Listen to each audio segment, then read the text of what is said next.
Survey నిర్వహించిన వైద్య సిబ్బంది. బాపులపాడు మండలం కె సీతారామపురం గ్రామంలో వీరవల్లి పిహెచ్సి వైద్యురాలు కిరణ్మయి ఆధ్వర్యంలో గ్రామంలో ఫీవర్ సర్వే నిర్వహించడం జరిగింది.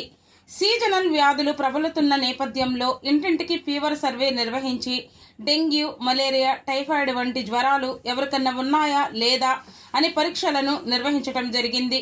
ఈ పరీక్షల్లో డెంగ్యూ, మలేరియా వంటి జ్వరాలు ఎక్కడా లేవని వైద్యులు నిర్ధారించారు. గ్రామంలో స్ప్రే చేయించడం జరిగింది.